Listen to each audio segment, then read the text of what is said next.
제13곡 이중의 원의 24명이 24의 별에 비유된다. 또다시 토마스 아퀴나스가 말을 시작한다. 그는 단테의 마음속에 남아있는 그 밖의 의문점을 간파하고 설명을 가한다. 토마스는 끝으로 사람이 옳고 그름의 판단을 내릴 때에 미리 취해야 할 신중한 태도에 대해 주의를 준다. 아름다운 일련의 시적인 비유가 그 경구의 결말로 되어 있다. 내가 지금 본 것을 자세히 알고 싶은 사람은 상상을 해 보라. 그리고 내가 지금 말하는 동안 단단한 바위에 달라붙듯 그 상상에 달라붙어 있거라. 15의 별이 여기저기에 찬란하게 반짝이며 하늘을 환하게 빛내고 있다. 진하고 빽빽한 공기를 거치고도 여전히 빛이 선명한 별이다. 그리고 저 수레를 상상해 다오. 밤이고 낮이고 북반구의 품 안에서 수레체가 돌 때도 지평 아래로 꺼질 줄 모르는 별들이다. 그리고 저 뿔의 입을 상상해 다오. 천축의 한 끝에서 튀어나와 있는데 그 축을 중심으로 첫째 원이 돌고 있다. 이 별들이 마치 저 미노이의 딸이 죽음의 한기를 느꼈을 때 만든 것처럼 하늘에다 두 성좌를 만들었다고 생각해 다오. 하나의 성좌가 원을 지어 다른 성좌를 에워싸고 밖을 도는 성좌와 안을 도는 성좌가 서로 반대 방향으로 돌아가는 것이다. 그것이 말하자면 진실된 성좌의 그림에인 것이다. 내가 있던 지점을 동그랗게 에워싼 이중무도열이 그림에인 것이다. 그 모양은 이 세상의 풍습을 아주 초월한 것인데 그것은 말하자면 모든 천구를 젖혀놓고 빠르게 움직이는 하늘이 기아나 강의 흐름을 훨씬 능가할 정도의 차이인 것이다. 거기서는 바커스를 노래하지 않고 아폴로도 찬양하지 않으며 신성 속에 있는 삼위와 일체 속에 있는 신성과 인성을 노래하고 있다. 노래하며 한 바퀴 춤을 마치자 즐겁게 춤에서 이쪽으로 마음을 옮겨 그 빛은 우리를 찬찬히 바라보았다.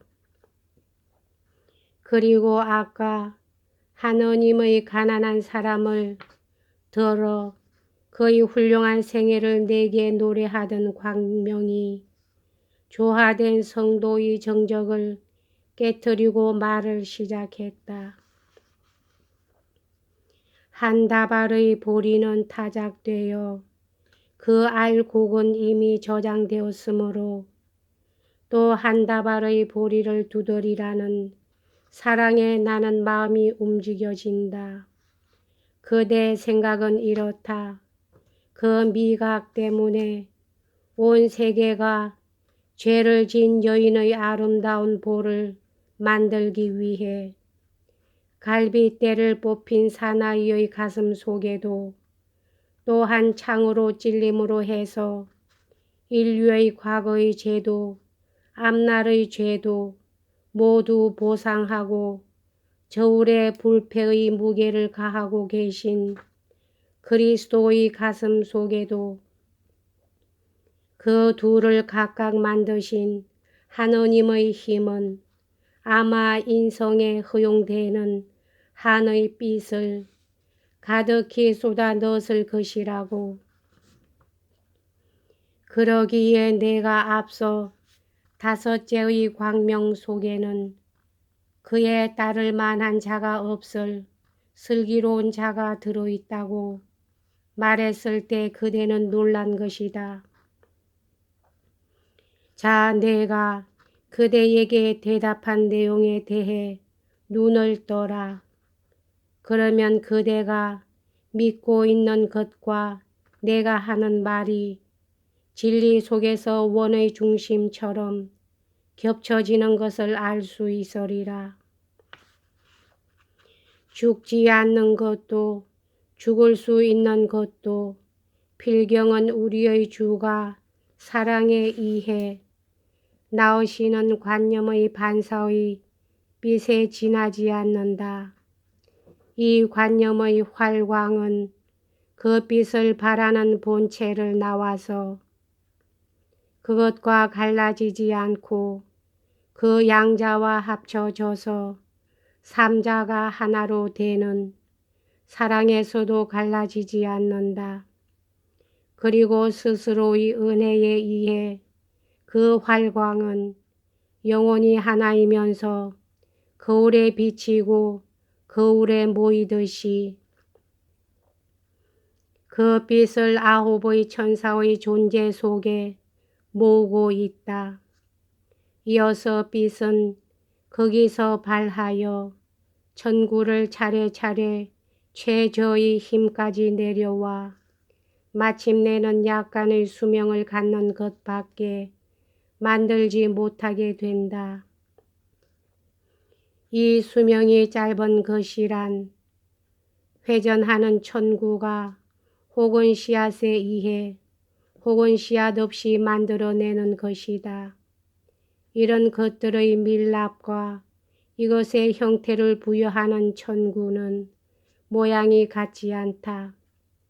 그러므로 그 빛을 띠는 관념의 각인에도 짙고 연함이 생기는 것이다. 때문에 종류는 같은 나무라도 열매에 좋고 나쁜 것이 생기고 그대들 다 같은 사람에도 재능의 차이가 생긴다.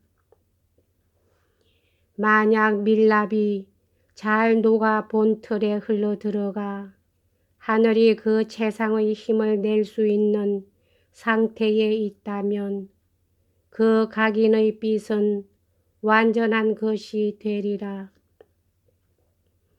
그러나 요령은 알고 있으면서도 손이 떨리는 예술가가 일을 할 때처럼 자연은 그 빛을 언제나 충분히 발휘해 주지 않는다. 그러므로 만일 따뜻한 사랑이 처음의 힘의 선명한 시력을 써서 새겨준다면 거기선 완전한 창조가 행해질 것이다. 이렇듯 대지는 온갖 완전한 동물을 만들어내기에 알맞은 땅이 되었다. 또 이렇게 해서 전혀 말이 않은 잉태했다. 때문에 나는 그대가 말하듯이 인성은 과거 장래를 통해서 그 두 사람만큼 완벽했던 예는 없다는 견해에 동의한다. 하지만 만약 이 이상 내가 말을 하지 않는다면 그러면 대체 그분은 왜 세상에 유래가 없었던가 라고 그대는 말하리라. 그러나 이제 분명치 못한 점이 명백해지게끔 그가 어떠했던지 하느님께서 선택하라고 하셨을 때 그는 무엇에 재촉을 받고 구했는지를 생각해 보라. 그가 왕이었다는 것을 그대가 잘못 알아들을 만큼 내가 애매하게 말하지는 않았을 것이다. 그는 왕자에 어울리는 예지를 구했다. 그리고 천상에 하늘을 움직이는 자가 몇 있는지를 알려고 한다든가 또는 필연과 우연히 합하여 필연을 낳는 것이 아닐까라든가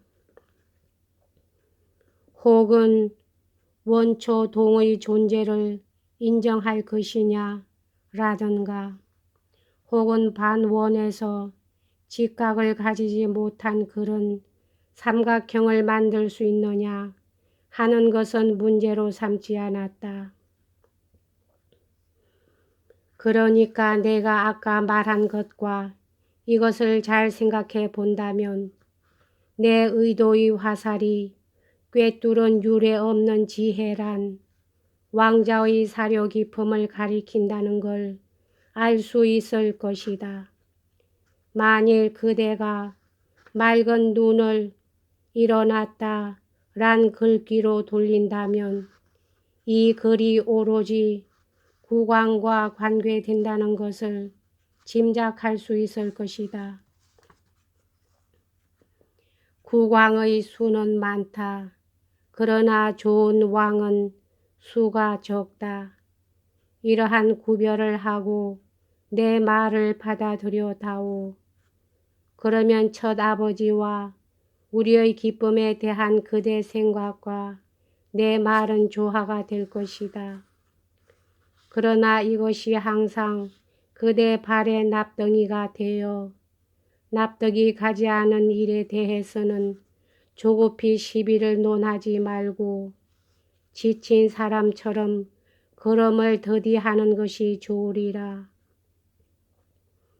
좋고 나쁨을 말하든 시비를 논하든 간에 세밀한 판단도 하지 않고 긍정 부정을 행하는 자는 어리석은 자 중에서도 가장 떨어지는 자다.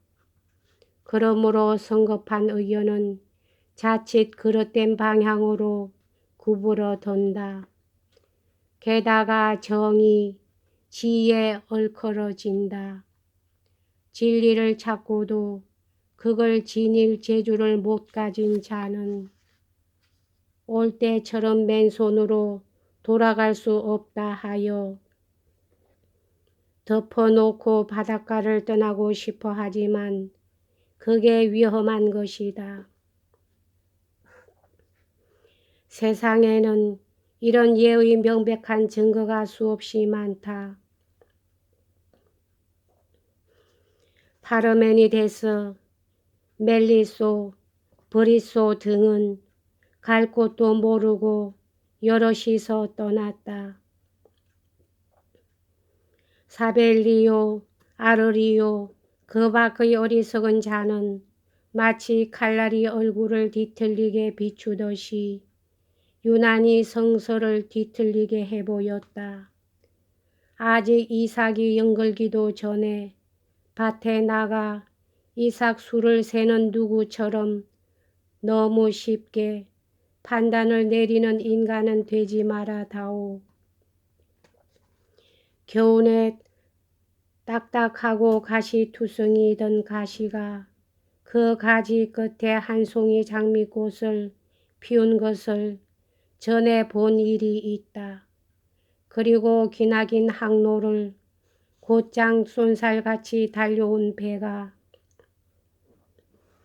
항구 어귀에 접어들어 마침내 침몰한 것도 본 적이 있다. 하나가 도둑질을 하고 다른 하나가 시주하는 것을 보았다 해서 하느님의 심판이 어떻게 내릴 것인지를 베르타 아무 여인과 마르티니 아무개가 안다고는 생각지 말라. 하나는 일어설지도 모르고 하나는 쓰러질지도 모르는 것이다. 여기까지 하겠습니다.